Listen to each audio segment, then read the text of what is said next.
Welcome to In the Know. I'm your host, Emily Nuevo. On today's show, we are talking all about tea. What are the different types of teas out there, how to brew tea properly, and much, much more. Joining me tonight to share all her tips and expertise is Raelene Gannon, certified tea sommelier from Tea and All Its Splendor right here in York Region. Welcome to the show, Raelene. Thank you. It's a pleasure. I am super excited about tonight's show because it's about something I love, tea, and I'm slowly getting more and more into tea. And I know you have a interesting story about how you got into the whole tea business. So what's the story there? Well, you know, I've always drank tea, but on a trip to China, my last trip, I actually got ill on drinking coffee.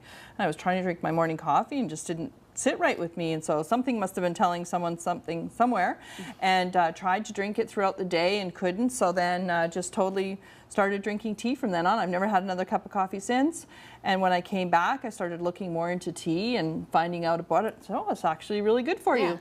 And then I stumbled upon a course at George Brown, and it was for certified tea sommelier, and I thought, oh, that sounds like something that would be kind of neat. So I took a class, and then I decided, yeah, this is really what I like to do, and so I just got more and more into it, and it's become quite a passion for me. I really love it.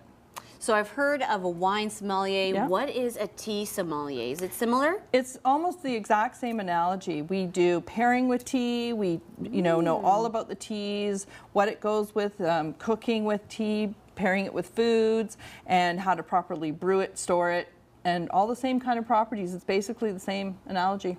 So you've been a sommelier now for quite a few years. A couple of years now, yeah. And what is it about tea that you love so much? Because I know you've taken, you were in one career beforehand, and now you've totally taken, you know, this career path. What is it about tea that you love? I've always kind of been in the food business. I worked in a chocolate business, and then I was in food service. So it's always kind of been there in the back of my mind, and I've collected teapots, honestly. It's the only thing I collect. I have 100 teapots. I've collected since like about the 80s, the late 90s, so early 90s. So even before you had that experience in China, It must have been fate. You know, they say that there's a thread that weaves through everything, and I have about 100 teapots. So that's kind of been, maybe that was the beginning of all of this, but it's a very interesting, it's a 3,000-year-old product, but yet it's so relevant today. Everyone wants to be healthier. Everyone, the first questions I guess, I want a tea for this. What tea should I drink, right? And really drink what you like to drink.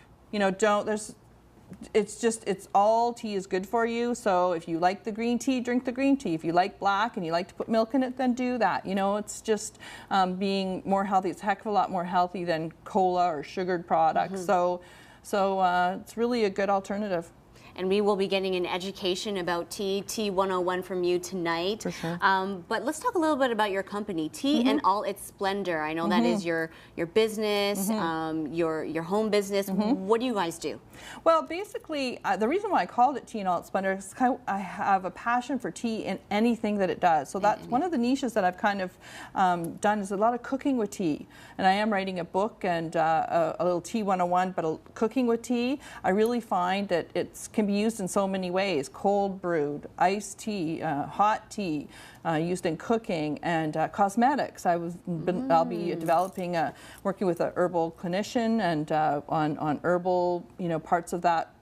Part of the tea. They're not technically teas, they're tisanes, but it's still part of the, you can mix them with tea and it's still part of the same, drinking category. So that'll be really interesting. So you can put, cosmetics and perfumes all have, green tea in it now, because it's very good for you. Lots. You see it all the time. Green tea and or white tea, and health beauty products. Absolutely. And whatnot. Origins does it a lot, and there's a lot of other products that do it. Yeah.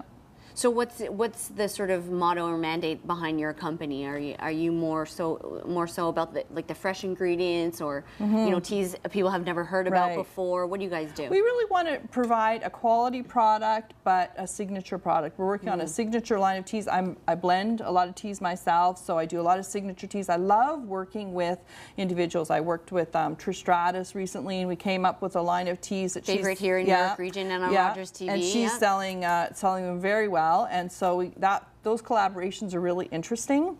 I enjoy collaborating with cafes. I worked with a cupcake company that wanted to match their teas to the cupcakes, which was very interesting. So I love the product development and the finding new ways to use it and explore and just bring it to the population. I just wanted to bring it mainstream so everyone can enjoy it and realize how great it is. So if I were to call you up and say, Raelene, I'm looking for, a tea sommelier to teach me everything about tea, what's the process there? Do you come into people's homes? Do you, do parties? Do you, educate just individuals on the teas or more businesses? I mostly work with businesses. I'm in the wholesale side of it, so I don't do as much on the retail. I have been asked, and I do that. Yeah. I went to a group of ladies, had a tea party, and they asked if I would come and, just educate them a little bit more because they all drank a lot of tea but weren't sure about a few things. I'm working on doing videos so that on my website you can actually go to that section and learn. There's a tea 101 on my website, so you can go and just do it at your leisure. Yeah. But it's really kind of an interesting thing.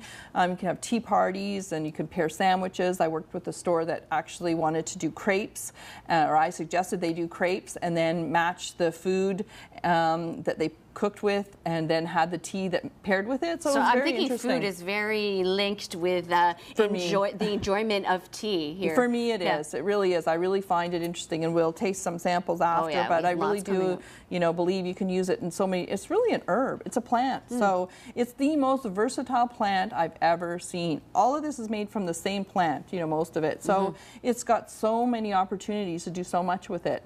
And it tastes good. And we'll taste some later on for sure. So Raelene, tell me what York Region residents and local businesses here in York Region are telling you about tea when you do educate them on all your tea products. What's the number one thing that they say to you? They really want to know the benefits and they want to know how to do it properly. They say, I've had tea, green tea, I've tried it, and I don't like it. And I go, you know what? The number one reason people don't like a particular tea is because they have not had it brewed properly. If they brew it too hot, it burns the leaves and it pulls out the astringency, so it's got that really dry mouthfeel. And then they think, oh, I don't like any green tea, or they don't like fruity, so they don't try this, or they don't put. They like putting milk in their tea, so that's really a black tea is what you should be drinking. So they just have to really kind of see why they didn't like that particular tea. And I can almost tell you 100% it's the water used or it was brewed too hot. See, those things I never knew about. I never knew it could be about the way you brew it. It is. Some people think that if they want strong tea, they should brew it longer, but that's the biggest misconception. They should actually put more tea to less water and brew it the same amount of time. That's how you make it stronger, not longer. So we have about 30 seconds left, but before we go to break, Raelene, I want to ask you, is there been any tea that you don't particularly like, that kind of, it took time to sort of grow on you?